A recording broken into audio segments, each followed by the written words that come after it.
Well,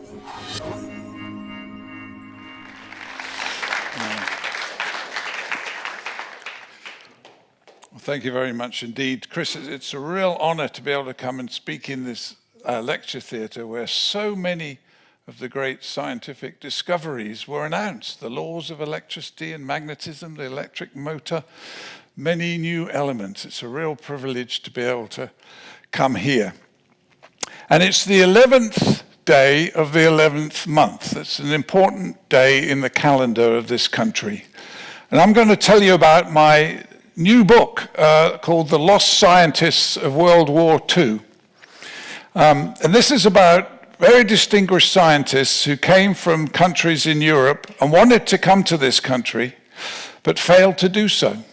And the stories of what happened to those scientists. Many, many other scientists came and did amazing things, and I'll mention some of those, but this is a little bit different.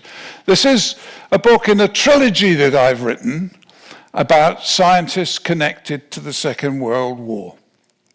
And my first book is the one here, Schrödinger in Oxford.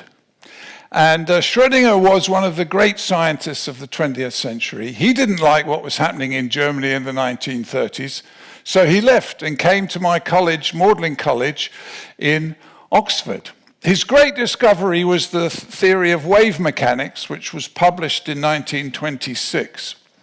And gives his wave mechanics describes the properties of all atoms and molecules and condensed phases, everything you can see. It's the founding theory of modern molecular science. And he came to this lecture theatre in 1928 to give the first lectures on his wave mechanics in this country. And he published the book, as you can see here from this slide, which is Schrödinger's Lectures on Wave Mechanics. In the book, by a coincidence, I discuss his visit here and translated, Google Translate, quite useful nowadays, some of his letters to famous scientists that he wrote when he was here in the Royal Institution. So this was one that he wrote to the great scientist Ehrenfest in Leiden. What's so depressing me here in England is the watered-down, dispassionate, gentlemanly atmosphere. You have to keep saying, I'm sorry all the time. Some things perhaps don't change. But what I found when I wrote this book on Schrödinger is that there were several of his associates who were very distinguished scientists who disappeared in the Second World War, and nobody knew what happened to them. And so I've spent a lot of effort in tracking down their stories.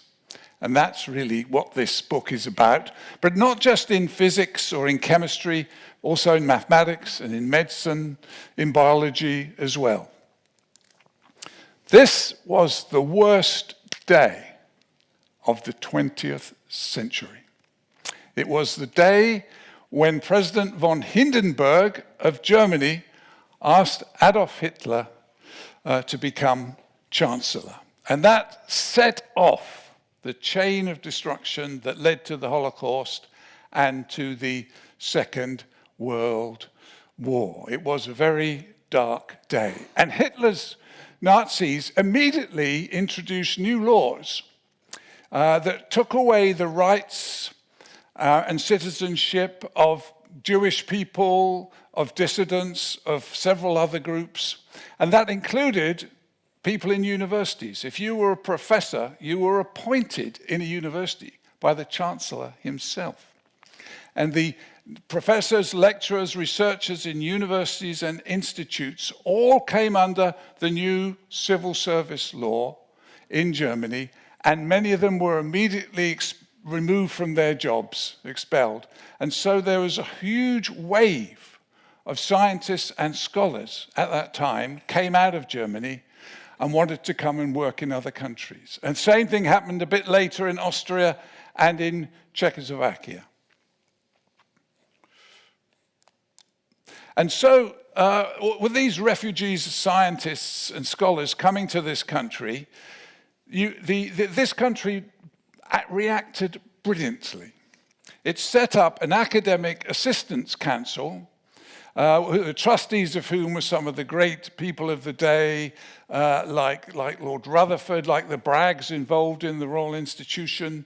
Lord Beveridge was very much involved. And the Academic Assistance Council was set up to try to help these people, these scholars, scientists, and people in the humanities to come to this country and to work here. And then in 1936, it was renamed as somewhat laboriously the Society for Protection of Science and Learning. I'll probably just use the word Academic Assistance Council. And the person most famous for this was this lady here, Tess Simpson, because she wrote all the letters to everybody. She was incredibly assiduous, and there's a fantastic archive, mainly of her letters, but also some of her colleagues, at the Bodleian Library in Oxford that gives all the details of what happened with the Academic Assistance Council and all of the scientists who applied and tried to come here. So that's been a key aspect of the book, The Lost Scientists, that I wrote, going through all these archives. But I was lucky that I found a lot of these scientists also came through other countries in Europe, particularly through Belgium. And I came across the Belgian police files. And this hadn't really been discovered, I think, before in this context. And that gave me even photographs of some people that had no photographs before, and also lots of details about what happened to them. And then I discovered the same thing in the Swiss police archives and in the Czech police archives. So I have a really rich set of new material for writing the book. Now, if the academics wanted to come to this country through this process of the Academic Assistance Council, there was a rigid procedure. It's almost the same thing's true actually nowadays. They had to send a CV through, and they had to name some top referees. And in those days, they really named the top referees. Many of the referees were people like Albert Einstein, Max Planck, who were supporting their applications. But the key thing was, then their whole application to come to this country was sent to a leader in the field who had to give an impartial assessment. Because the Academic Assistance Council was a trusted body, it had to retain its reputation in this country, with the government in this country, to allow people to come. It had to make sure the scientists coming were very distinguished. And this is going to be a really subtle aspect of what I'm going to say in my lecture today. These letters had to come from impartial people in the field, and those letters were crucial. If they were supportive, the person could come to this country. If they were not supportive, they could not. And as we shall see, in some cases, this was literally a death sentence for some of these scientists. But overall, this academic assistance process in this country was supremely successful. Over 1,000 academic refugees came through this process to this country. 18 of them won the Nobel Prize. 16 were knighted. Over 100 became Fellows of the Royal Society or the British Academy, and their contributions to the intellectual activities of this country were enormous. And this is well known and has been well written about. What isn't so well known and so well written about is the fact that there were also some who didn't make it. And that's what I'm going to tell you about this evening. This is just an example of some of those who did make it. All of these names here were the brilliant physicists in this case, going from Einstein, Bohr, Fermi, and so on, were all assisted either by the British Academic Assistance Council or one in America. And all of these names here were recruited by Oppenheimer for the Manhattan atom bomb project in America. They all came out of Germany, all these names. Most of them won the Nobel Prize or should have won the Nobel Prize. And there's this wonderful quote in my book that the quote went to Winston Churchill. "The Allies won the war because our German scientists were better than their German scientists." It's a great expression. Now, but I'm going to step back a little ways to explain a little bit more about some subtle aspects of getting support for scientists to come to this country. And this picture, which I obtained from the archives in Cavendish Laboratory recently when I gave a talk there on Schrödinger in Cambridge, shows the academics in Cambridge University in the famous Cavendish Laboratory in June 1926. And it's a remarkable picture. In here there's Chadwick, who discovered the neutron, Thomson, who discovered the electron, Rutherford, who discovered the structure of the atom. All of these guys won Nobel Prizes here, except for Miss Blodgett here, but she did great work in discovering non-reflecting glass. Unfortunately, she's about the only one who didn't win the Nobel Prize, and as we all know, it was very difficult. And I'll come back to this, for women to do science, Catherine Blodgett. But here is somebody called Blackett, who I want to talk about. He's from my own college in Cambridge, Patrick Blackett. He also won the Nobel Prize for the cloud chamber. And these behind all these undoubtedly famous professors are the research students who were in the Cavendish Laboratory in Cambridge at that time. And I'll blow up the picture. So this is Blackett here, and behind Blackett is his research student, J.R. Oppenheimer, who was a student in 1926 in Cambridge. He'd come from Harvard to Cambridge, and he was incredibly unhappy. You can see he's trying to throttle Blackett. And I don't know if any of you have seen the movie, but in the movie Oppenheimer, he actually puts some poison on an apple, which is given to Oppenheimer, which almost finds its way to Niels Bohr. Well, that's an exaggeration, but there is some evidence that he did try to do something like that to Blackett. There's Oppenheimer. He was totally distraught because he was doing experimental work, and he liked dealing with mathematics and doing theory.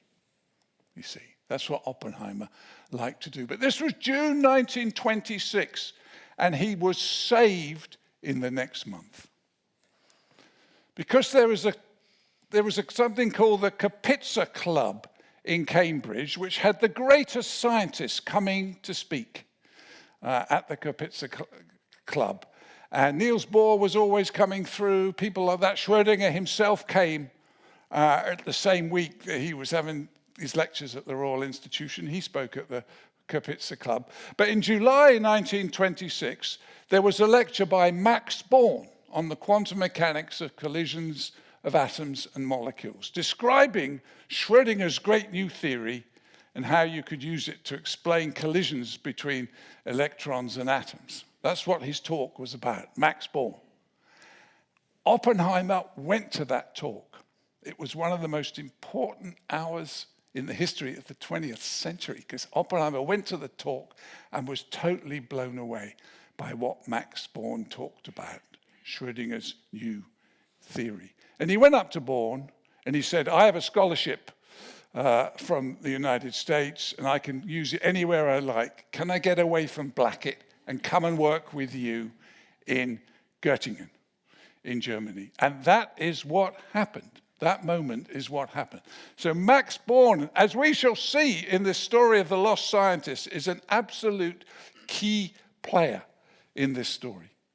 And I'll tell you a little bit more about Max Born.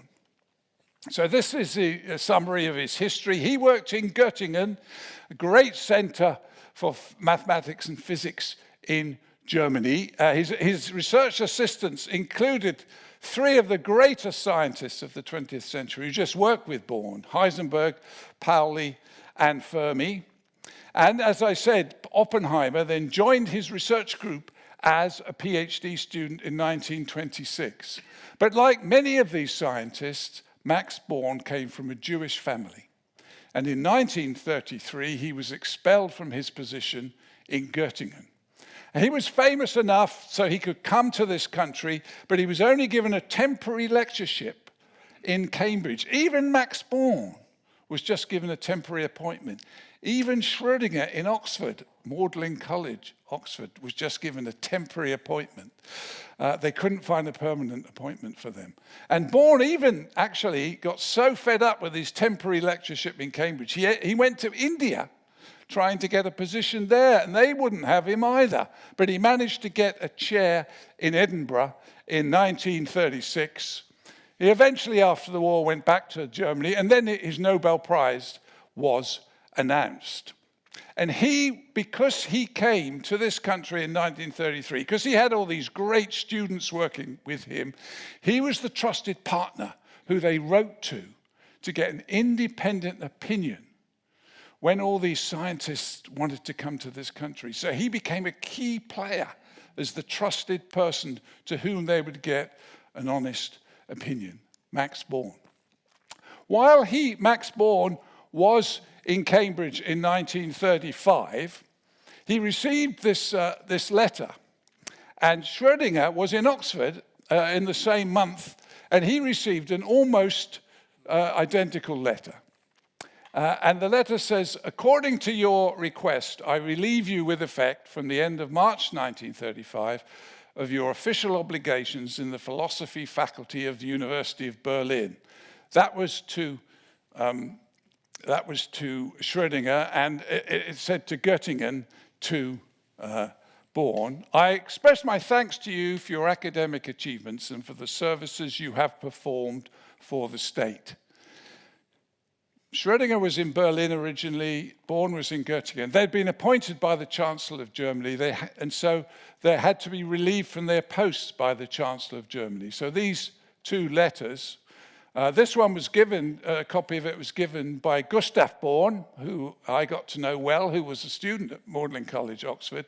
And this was given, my wife Heather, who's here, took a photograph of this from the collection of Ruth Branitzer, the daughter of Schrödinger. And they both say, your Führer and Reichskanzler Adolf Hitler. Both of them had letters from Adolf Hitler. Not many people can say that. And now I want to go on to one of the lost scientists, and really the lost scientist who really inspired the book for me. And this was this guy, Fritz Dushinsky. As far as I know, before I did my research, there weren't any photographs of Dushinsky anywhere known in the world, but I got this one, as I said, from the Belgian police archives, because he moved through there, and that's true of many of the other photographs I'll be showing to you. And why I show the jellyfish here with these different colors is Dushinsky, amazingly, I mentioned this briefly, developed a theory when he was in Russia in 1937 that enables you to explain the colors in different molecules and materials using Schrödinger's quantum mechanics. And people have recently used Dushinsky's theory to predict and calculate the colors of jellyfish, because you have proteins in those jellyfish and you've got electrons in those proteins, and they can have different energy states that give off these colors. And this is all predicted by Dushinsky's theory. So he's become a very important scientist in the modern world. And I'm going to tell you his sad story today. He was born in Jablonec in Czechoslovakia, now called Jablonec nad Nisou, and it's a center for glass industry, which always helped him. He was a brilliant physicist, so he actually managed to go and work with Marie Curie at the Sorbonne in Paris for a year. And then he went to Berlin in 1928, and there he had lectures from Schrödinger. He became the closest thing that Schrödinger ever had to a research student. And during that time, he wrote papers that become very important on using short flashes of light to interrogate matter. This has led to the fields nowadays of picosecond, nanosecond, femtosecond, attosecond spectroscopy, where there have been many Nobel Prizes. And he wrote the theory for that in some papers in his PhD thesis. Then he was expelled from Germany, and he went to Brussels for for about 2 years, but they didn't have much money for them in Brussels, so he applied to come to this country. And what happened was that his application form and everything about him and his papers were sent to Max Born, and he had to give the opinion on Dushinsky. If Max Born wrote back to the Academic Assistance Council that this was a brilliant guy, he would have come to this country. But unfortunately, that didn't happen. This is the actual letter that Max Born wrote. By this time, he was living at 246 Hills Road, Cambridge, very near where I live. I walk past his house here every day. This is a letter that was sent in 1934 to the Academic Assistance Council. I return the letter of Dr. Dushinsky, but I don't know his work and cannot say anything about him. In academia, that is enough. And so there's no way, after Max Born had said that they could take Dushinsky's application forward. So, and he had nowhere else to go, he managed to get a position in Leningrad, in Russia, because Russia, very strong in sciences. He had a good reputation in Russia, and he went to the Leningrad National Institute of Optical Sciences. And then he wrote this great paper that I mentioned that enables you to calculate colors, for example, electronic states of different materials. This is the paper in German in an obscure Russian journal that now has several thousand citations. But the Russians insisted that he become a Russian citizen, and he refused. So he was expelled, returned to his hometown of Gablonce, and was unemployed. He then still wanted to come to this country. He took a plane to Croydon Airport. I think that used to be the equivalent of Heathrow before the Second World War. And his brother, Eric, also a very interesting character, met him at the airport. But the immigration authorities wouldn't let him in because he had a Russian stamp in his passport. And we didn't like Russia at that time. So in the end, he had to go to Paris. And then the Czech government, when the war started, the Czech government in exile was in Paris, and he worked with them on war-related devices. He was a brilliant optical physicist, and he invented a device for detecting aeroplanes when you deflected light off it. He then moved to a small village in France, and in 1942, he was very sadly arrested by the Gestapo, sent to the Drancy holding center in Paris, and then on to Auschwitz, where he was murdered. It's a very sad story of a brilliant scientist. All the things that I tell you about on this page weren't known, really, about him before I did a lot of this research and tracked it all down and discovered what happened. And one of the sad things about Dushinsky was that his name got lost because of a misspelling on a key document. This is the list of names of people that were sent from France, Drancy in France, to Auschwitz by train. And instead of writing Fritz or Friedrich Dushinsky, it says here, Bedřich Bukinski. It's got his birth date exactly right and where he was born, but some typing error. And so for that reason, the name Dushinsky was lost in a lot of the files. And it's only by a bit of luck that I managed to find him through his birth date here. And then just last year, they had a monument in the village where he was caught by the Gestapo, Bagno-sur-Loing, and it says Bedřich Bukinski. And on the great monument in Paris, with the names of those who were murdered from France, it also gives that name. But it should have been Fritz Dushinsky. So it's a sad story, but I feel I've managed to sort of square it off with this information. Now, here's another scientist, very similar to Dushinsky, Alfred Beich. He was born in Berlin. His father started the Beich Chemical Company, still going to this day. And he was an assistant to Max Planck in Berlin, the great Max Planck, and he was made a professor in Berlin. And he was a colleague of Einstein, who was a professor in Berlin at that time, a very close friend of Einstein. He wrote a paper And Einstein wrote to our friend Max Born and said, have a look at Bike's interesting paper on quanta. He came from a Jewish family. Bike was expelled from his position. And so he applied to the British Academic Assistance Council, just like Dushinsky. And so they consulted with Max Born.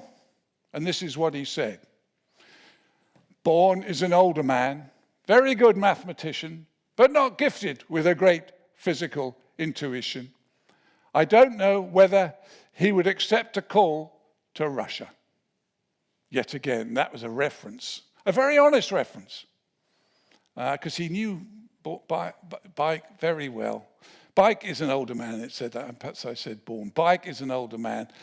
Max Born knew him very well, and he didn't give him a good reference. So Bike stayed in Berlin. His daughters, Hilda and Marianne, managed to escape to Australia. They actually had a letter written by Einstein, who was the friend of Bike, that enabled them to get employment in Australia. And his daughter, Hilda's daughter, Rosemary Pattenden, who lives near Cambridge, gave me some of these photographs like the one here. Then Alfred Bike, he was arrested by the Gestapo on the dreadful Kristallnacht in November 1938. During that period, his wife took her own life, and eventually he was transported to the Sobibor death camp in Berlin. And just last year, this plaque was put up in Berlin in his memory. So here's another example like Dushinsky, didn't get the reference from this key player, Max Born. But there were some scientists who Max Born liked and did write a good reference. And this is one here. This is somebody whose name is Klaus Fuchs. I have here another German, Dr. Fuchs, who has worked some years with Professor Mott. He is a brilliant young fellow who has done already excellent work here in the short time of his presence, says Max Born, who by this time had moved to Edinburgh. So Fuchs got into this country with this great reference. He then disappeared. The Academic Assistance Council didn't know where he'd gone, couldn't find him. Until after the war, they were sent an obscure P.O. box number in Santa Fe, New Mexico. And they wrote to Klaus Fuchs and asked him how he was getting on. Since May 1941, I've been engaged in research for the development of the atomic bomb. First in the research team of Professor Pars in Birmingham, later in the United States, in New York, and Los Alamos. You will appreciate that at present, I cannot give any more details. As some of you will know, Klaus Fuchs, actually just a month before this letter, he wrote to Britain, gave all the details to his Russian contact on both the fission bomb and the ideas for the fusion bomb, and he became one of the most famous spies in history. It's quite extraordinary that Max Born supervised 4 physicists who played the leading role for the atomic bomb in 4 different countries. We've already seen Oppenheimer, but he did the same. One of his students was Peng Huanwu, who went back to China after the war and directed their atom bomb program. Another one of his students was Werner Heisenberg, who tried to do the same in Nazi Germany. Fortunately, failed. And then there was Klaus Fuchs, his associate, who sold the secrets to Russia. It's quite extraordinary that Max Born had these 4, who was a pacifist, himself didn't take part in anything in the Second World War. All these key people in different countries work with him. Isn't that remarkable? Now, just about everything I've said so far has been about guys. But there was an important lady, Marie Reshner, who I'd like to discuss. As far as I managed to get a photograph of her from the Fritz Haber archives in Berlin, I think, as far as I know, this is the only picture of her, Marie Reshner. with her research collaborators' research team in Berlin. She was brought up in Poland. She was born in Poland, brought up in Berlin, and did research at the Kaiser Wilhelm Institute with Planck and Haber, these great Nobel Prize-winning names. And then she published a very important, very early patent on treating cancer with encapsulated drugs. This is the patent here, and it's Marie Rechner and her collaborator Lawrence Loeb. And her idea was to have radioactive material encapsulated in a suspension that you can inject into someone and then use that as a drug. This was 100 years before its time, because that is the same method that was used for the COVID vaccine by Moderna and Pfizer, not with radioactive materials, but having vaccine in encapsulated membranes that you inject, and then it has activity. So this is a very far-sighted work by Marie Rechner that wasn't appreciated by all the great scientists of the time. She wrote to the Scientific Assistance Council in 1939, because she was a lady. Instead of scientific work, domestic work was suggested to her. She wrote back in beautiful English with a very fine hand saying, all scientists do domestic work. She wanted to do science. And so nobody picked her up. She stayed in Berlin, and this was the notice of transportation that she received. On the 7th of November, 1941, she was going to be transported to the Minsk ghetto in Belarus, somewhere where I've actually visited. And she wasn't prepared to do that, and she took her own life. So it's a very sad case of Marie Rechner. But not all these cases are sad. And let me tell you about one or two people who survived. This is Paul Goldfinger. He was born in Hungary to a Jewish family. He worked with Haber in chemistry in Berlin. And he married Kate Deppner. This is her in the Belgian police files. This is Goldfinger in the Belgian police files with the Jewish Jude stamped on his on the file for him here. Now, Kate Deppner was a very interesting lady. She was married to the great physicist Wolfgang Pauli, Nobel Prize winner, and she was stolen by Paul Goldfinger. And Pauli said, if she had gone off with a bullfighter, I could have understood. But a chemist, and such an average chemist. There she is, Kate Deppner. And he went to Belgium, and he, with two other similar scientists in his field, applied to the Academic Assistance Council. They didn't have any luck either, and he was then stuck in Belgium. He had no money, and he was funded by his brother Erno, who I'll say a little bit about in a moment. And he then worked with the resistance. The Belgian partisan army completely disappeared. Nobody in Britain knew what happened to him. Because he was a physical chemist, he was the explosive expert in the Belgian partisan army. And only two people from the Belgian partisan army survived, and he was one of them. He came back after the war and did brilliant work on mass spectrometry that's now used routinely to determine structures of proteins. And he also was on the foundation editorial board of a journal called Chemical Physics Letters that I edited for 20 years. So I have a personal link with him. Now, this is his brother Erno, who was a quite famous architect who'd managed to come to London in the 1930s and was a brutalist modern architect, which means all his buildings are listed and you can't knock them down. There's even one at Albemarle Street, just nearly opposite here, that he built, Erno Goldfinger. Now, he lived next door to a writer whose name was Ian Fleming.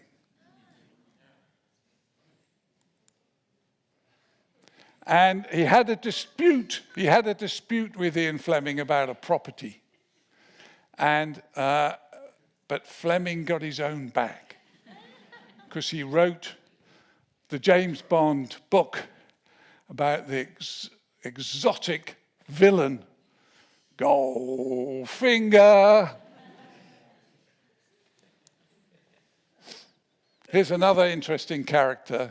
I've had very fine correspondence with this chap, Paul Dreyfus, with his son Michael and daughter Judy. He came from Germany and he was fired from his position. He went to Belgium also and worked with a brilliant German physicist who had left Berlin called Bela Gaspar, who invented a new way of doing color photography. And I'll talk about that in a moment. Dreyfus was, when the Germans invaded Belgium, anybody with a German passport was arrested by the Belgians and sent to a camp in the south of France. And he was sent to the St. Cyprien internment camp, this chap here. This is his wife, Irene, in the south of France. But by this time, his former employer, Bela Gaspar, had escaped and gone to America and to Los Angeles and was setting up his color photography business there and managed to get employment for Paul Dreyfus in America. And in those times, America was not part of the Second World War. It was neutral at the time. And because he'd had employment in America, he was allowed out. In actual fact, his wife, Irene, was very courageous because she was stuck in Belgium, had to go in 1940 through the German lines and help him get his visa to go to the south of France. And so in 1 month, he was in an internment camp in the south of France, and 1 month later, he was actually in Hollywood. And he worked on this technology, this color photography technology, and really did very fine work on bringing chemistry into color photography in a significant way. These photographs were sent by his son and daughter to me of what it was like in the internment camp in the south of France. This is Paul Dreyfus here with some of the friends. This is what the sleeping accommodation, very primitive place to live. Some people here managed to escape, but quite a few didn't. And then when the Germans came into the south of France a little bit later in the war, they took all these people and sent them to the death camps. But he managed to escape. Now this chap, Bela Gaspar, with Paul Dreyfus, invented this new color photography, incredibly bright colors. They were the best colors you could get at that time. And this is a picture of Bela Gaspar with these very bright colors. And this iconic photographer, Richard Miller, used this technique to get some of the best photographs of aspiring actresses of the time. And this technique that was developed by Gaspar and Dreyfus and some of their other co-workers. So this is an example of one of those photographs. This is an iconic photograph, a very early photograph of Norma Jean. In beautiful colors, these are absolute collector's pieces nowadays. The candle in the wind. Right, and this is the last detailed story I'm going to tell you about. And this is the most remarkable one of all. Friedrich Houtemans. He came from an educated Jewish family, but not only that, he was a member of the Communist Party. So for the Nazis, wow, that's not very good. And in 1927, he came and worked with Max Born in Göttingen. At that time, there was another research student, Charlotte Riefenstahl, here, who was in the group. And as you can see, those PhD students of Max Born were very interested. And so there was a battle to go out with Charlotte Riefenstahl. And the two people who really tried to be her boyfriends were Friedrich Houtemans and, of course, Robert Oppenheimer. They fought over her. But Fruiterman's, he swept her away. They went to a conference on the Black Sea in Russia, and he proposed and married her there. And the best man was Wolfgang Pauli again, who I've mentioned.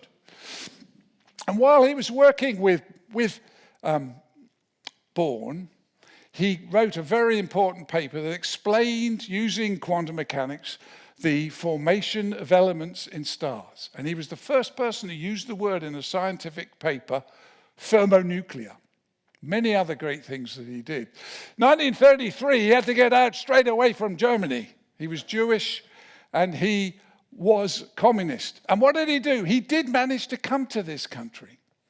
He worked for his master's voice in Hayes, Middlesex, you know, the company that used to make records, and they let him do experiments. He almost invented the laser there, but his wife, Charlotte, hated it. She said, all the houses are the same in Hayes, Middlesex.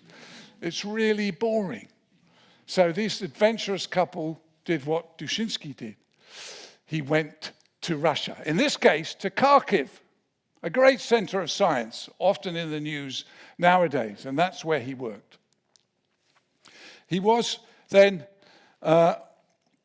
worked in Russia, but in 1938, there was a purge and he was arrested for being a German spy and tortured by the Russians. He was a very distinguished scientist. Both Einstein and Niels Bohr wrote to Stalin and to Beria to try to save him.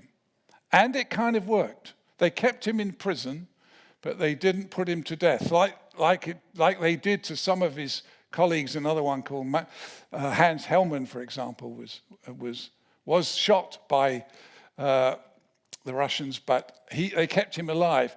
And the Russians love, as we know nowadays, a prisoner swap. And that's what they did. They swapped him for some German prisoners with the Germans and sent him back to Germany, where he was tortured by the Nazis. But he was a brilliant, brilliant scientist. And Werner Heisenberg, who was involved in the German program, and another colleague who was more indirectly involved, Max von Laue, managed to persuade the German authorities to release Houtemans, provided he work on the German nuclear research that was going on at that time. And amazingly, Houtemans then wrote a report on how you make from uranium plutonium, the radioactive material that was ultimately used in the first Trinity test and then in the bomb that was used in Nagasaki. How to make plutonium from uranium. And his report was sent to Heisenberg. Fortunately, Heisenberg did nothing with it. And if he had, who knows? And not only that, Houtemans was allowed to travel. He even traveled back to Russia, which was now taken over by the Nazis, and to Switzerland. And from Switzerland, he sent a telegram to his friend Eugene Wigner, who was working with Oppenheimer in the Manhattan Project. And the telegram said, hurry up, we're on the track. Oppenheimer heard about this. He'd already been lost out once to Houtemans with the girl. He didn't want to lose again. And this helped accelerate the Manhattan Project that eventually led to the atom bomb. The Soviets at the end of the war desperately wanted to get Houtemans because he knew so much about nuclear processes. But Heisenberg got him a position in Göttingen and away from it all. But one of his friends, Karl Heinrich Rue, which is all discussed in my book, was taken by the Soviets. They took him back to Russia. He was an expert on purifying uranium, and he purified the uranium that was used in the first Russian nuclear weapon. So Frederick Houtemans is a picture of him in the Russian jail. What a story. Perhaps a sequel to the Oppenheimer movie there. I've talked to you about physicists and chemists, but there's a whole load of other scientists who were lost scientists in the Second World War. Here's 4 mathematicians. We have this fine mathematical institute just upstairs in the building, and I think these will be of interest to them. Two of these are from Prague, two of these from Germany. They all have mathematical theorems to their names. They all tried to come. They got lukewarm references from G.H. Hardy, the mathematician in Cambridge, a bit like Bourne in physics. Hardy was in mathematics. And so two of them did manage to get visas very late in 1939, but these mathematicians weren't very streetwise and didn't move quickly enough. So sadly, they were all perished in the Holocaust. It was even worse for the medics. The British Medical Association was against having refugees come over because it thought it would take jobs away from doctors. So the medical refugees had a terrible time. And some of these were extremely distinguished. Blumenthal was the head of the leading cancer hospital in Berlin, and they wouldn't take him. He got lukewarm references as well from leading medics. Hirschfeld here was the expert on hematology, on blood in Germany, and they wouldn't take him either. This is an actual sketch that was done in the concentration camp Theresienstadt just 1 month before he died. He continued to work there with his microscope. This is Hirschfeld. And even more sadly, after the war, these all perished in the death camps. After the war, a doctor who had been involved with the Nazis on doing experiments on people took some of Hirschfeld's work as his own and pretended that he was his own, and eventually became the vice chancellor of the university through claiming this was his own work. So these are remarkable stories about the medics, which are detailed in the book, The Lost Scientists. And in biology, this chap Simons was like Houtermans. He had an incredible life. He was briefly in Britain and then decided to go to Russia, ended up in France, was arrested by the Gestapo, was on their top wanted list, and they didn't realize it. He was freed by the resistance and managed to escape into Switzerland. And there he immediately met a very fine artist and who he had an affair with. So he was a bit like Paul Dreyfus, going from somewhere really difficult to somewhere much more pleasant. That was the story of Helmer Simons. He did survive, although people thought he had died. And there was even a Russian here who escaped from the Gulag in Russia and managed to come to this country after a very long walk through the Russians to Siberia to come to this country. And he worked in the National History Museum. He was an expert on salmon. Tragically, in the last month or so of the war, he took his own life. So there's biologists in this story as well. So all of these stories, I've just discussed a few of them, but there's all these individuals are discussed in this history, the lost scientists of World War II. The stories of those who are successful and came and got Nobel Prizes and did brilliant work are well known. But for me, to be able to bring out the stories of these other scientists, several of whom perished, for me, and be able to talk about it on the 11th day of the 11th month really is something for me. Now, this is the second book in my trilogy of scientists of World War II. My third book has just been published in America and it's out here next month. Oh, before I talk about that, I'll say one more thing. The work of the Academic Assistance Council is still going on. There's this organization, CARA, Council for At-Risk Academics, is still doing very fine work. But nowadays, with refugees from countries like Ukraine, Syria, Afghanistan, even from Gaza, countries where they have real difficulties, there are scientists and scholars coming, and the great work that was done by the Academic Assistance Council is still done by CARA, but the people still need to get references from independent experts. I myself have been asked a couple of times to write for these references.